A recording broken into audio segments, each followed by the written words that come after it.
이준석은 과연 단일화할까? 김문수 국힘당 후보가 21일 한국방송기자클럽 대선 후보 초청 토론회에서 지지율을 올릴 특단의 대책을 묻는 말에 우리 당 대표를 하다 나가서 뛰고 계시는 이준석 후보가 있다라고 답했습니다. 김문수는 이준석 개혁신당 후보와의 단일화를 대선의 마지막 결정적 카드로 여기는 모양입니다. 그러나 이준석은 22일 기자회견을 열고 단일화를 거절했습니다. 물론 대선 막판까지 단일화 가능성은 여전히 열려 있습니다. 단일화 여부는 이준석 하기에 달려 있습니다. 끝까지 단일화를 거부할 가능성. 지금 상황에서는 어차피 단일화에도 후보는 김문수가 될 것입니다. 단일화에서 자기가 후보가 된다면 무조건 단일화를 하겠지만 이준석이 이길 가능성은 없습니다. 게다가 단일화해도 김문수가 대통령에 당선될 가능성이 희박합니다. 그러니 단일화를 거부했다고 해서 나중에 욕먹을 일도 많지 않습니다. 이준석 입장에서는 단일화 해봐야 자기 입지만 줄어듭니다. 첫째, 철새 이미지가 생깁니다. 이준석이 국힘당을 박차고 나가 신당을 만든 게 2023년 12월 27일입니다. 그런데 1년 반 만에 국힘당과 다시 손을 잡는다. 전형적인 철새 행보입니다.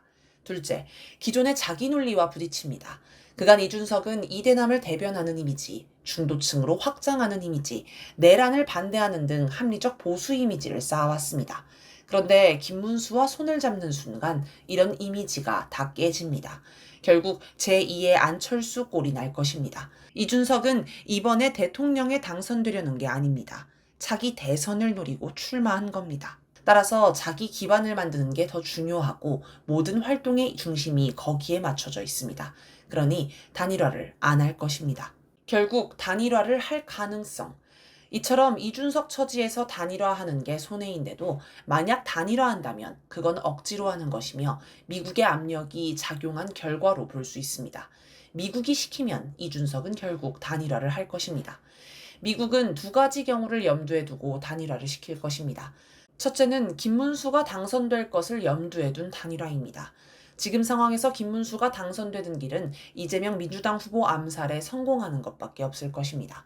그런데 어차피 암살에 성공한다고 예상하면 단일화하지 않아도 김문수 아니면 이준석이 당선될 것이므로 단일화의 필요성이 없습니다. 그런데도 단일화한다면 이는 당선 이후 상황까지 고려한 조치일 것입니다. 지금 친미 친일 극우 세력은 매우 취약한 상태입니다. 내분이 끊이지 않는 완전 콩가루 집안입니다. 최약체라 할 수 있습니다. 그러니 김문수가 집권해도 강력한 힘을 발휘하기 어렵습니다.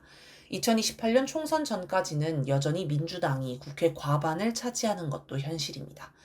미국은 국힘당이 정권을 재창출하는 걸로 만족할 수 없으며 친미 친일 극우 세력이 압도적 다수가 되어 한국 사회를 장악하기를 바랍니다.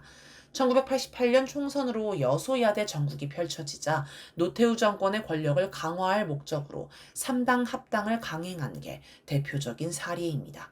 지금 미국은 단순히 한국의 친미 정권이 들어서는 걸 넘어서서 향후 중국 대만 전쟁에서 한국이 앞장에 서서 전쟁을 수행하기를 바랍니다. 그러려면 친미 친일 극우 세력이 한국 사회를 완전히 장악해야 합니다. 그래서 우선 친미 친일 극우 세력부터 하나로 똘똘 뭉쳐야 하며 김문수 이준석 단일화도 필요한 것입니다. 또 이재명 암살에 성공할 경우 국민 대항쟁이 일어날 것이며 역대 최저 투표율, 최다 무효표가 나올 수밖에 없습니다. 김문수는 아예 취임을 못할 수도 있고 취임해도 입지가 굉장히 좁아져 허울뿐인 대통령으로 있다가 오래 버티지 못하고 결국 정권에서 쫓겨날 것입니다. 그 상황에서 이준석이 대한민국이 백척간두에 서 있다. 붕괴 직전이다. 위기 수습을 위해 내가 양보하겠다라며 단일화를 선언하고 이에 이낙연, 김한길, 김종민 등이 단일화에 동참하면 그나마 저들 입장에서는 혼란을 최소화할 수 있고 역량을 강화할 수 있습니다. 단일화 과정에는 그들 처지에서 최선의 그림을 그릴 수도 있습니다. 김문수가 22일 국무위원 3분의 1 이상을 40대 이상, 50대 미만으로 임명해 40대 총리의 탄생도 자연스러울 정도로 공적 영역의 세대 교체를 하겠다라며 공약을 발표했습니다. 사람들은 올해 40살인 이준석을 염두에 둔 발언이라고 해석합니다. 김문수 대통령, 이준석 총리는 그들 처지에서 괜찮은 그림입니다. 이준석 측에서는 친윤 세력이 당권을 줄 테니 단일화하자는 제안을 했다고 폭로했습니다. 그런데 이준석 처지에서는 당권보다 총리가 낫습니다. 당대표는 투표를 거쳐야 하는 선출직인데다 이준석은 이미 당대표에서 쫓겨난 경험도 있고 당대표를 해봐야 실권은 윤석열, 김문수가 가지고 있을 게 뻔합니다. 그러니 총리가 훨씬 실속이 있습니다. 친미 친일 극우 세력에게도 체제를 안정시키는 방법은 후계자를 강화하는 것이고 이준석이 총리를 한 뒤 차기 대통령을 노리는 게 더 안정적이라고 여길 수 있습니다. 한편 최근 이재명과 김문수의 지지율 차이가 줄어들고 있다는 여론조사가 여기저기서 나옵니다. 하지만 이건 단일화 정당성을 만들기 위한 공작이요, 조작입니다. 이런 발표를 하는 곳을 보면 무슨 여론조사 기관이라고 하는데 기관은 무슨 기관입니까? 그냥 민간 회사입니다. 돈 벌기 위해 고객이 원하는 서비스를 제공하는 기업일 뿐입니다. 명태균 같은 자가 한 명만 있으리라는 법은 없습니다. 부정이 없는 정상적 선거로 김문수가 당선될 가능성은 현재 없습니다. 낙선하더라도 단일화. 둘째는 김문수가 낙선할 것을 염두에 둔 단일화입니다. 김문수가 낙선한다고 해서 미국이 한국을 전진기지, 항공모함으로 써먹으려는 구상을 포기하지는 않습니다. 따라서 친미 친일 극우 체제가 망하면 안 됩니다. 하지만 지금 친미 친일 극우 세력의 현실을 보면 김문수 낙선 후 붕괴 수순으로 갈 것 같습니다.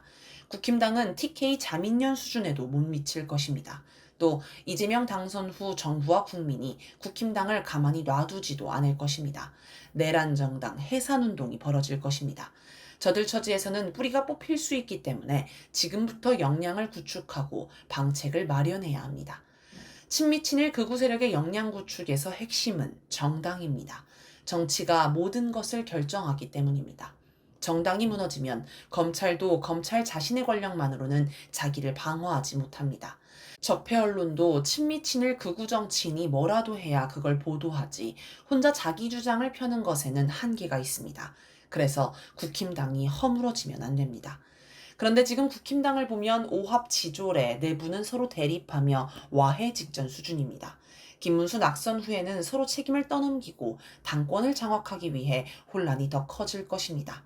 이를 막기 위해 선제적으로 단일화를 시킬 수 있습니다. 단일화로 친미 친일 극우 세력을 규합하고 안정화해 강화하고자 할 것입니다. 한편 미국은 이재명이 당선된 후에도 암살을 시도할 가능성이 있습니다. 이때 암살에 성공하면 전국을 빨리 친미 친일 극우 세력이 주도하도록 만들어야 하는데 지금처럼 콩가루 수준으로 와해한 상태에서는 국면을 바꿀 수 없습니다. 김문수 낙선 후에는 더 한심한 상황이 될 텐데 이러면 미국이 원하는 방향으로 전국을 이끌 수 없습니다.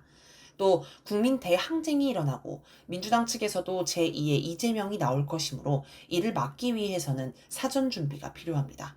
이런 차원에서라도 단일화를 시킬 수 있습니다.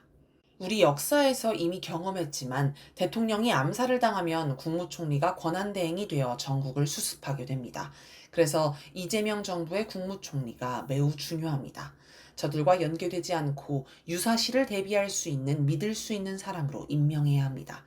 윤석열을 탄핵하자 한덕수, 최상목, 이주호 순으로 권한대행이 이어진 것도 눈여겨봐야 합니다. 이재명도 광장했듯 빛의 혁명을 이을 수 있는 사람들을 권한대행 순번에 맞게 임명해 두어야 합니다.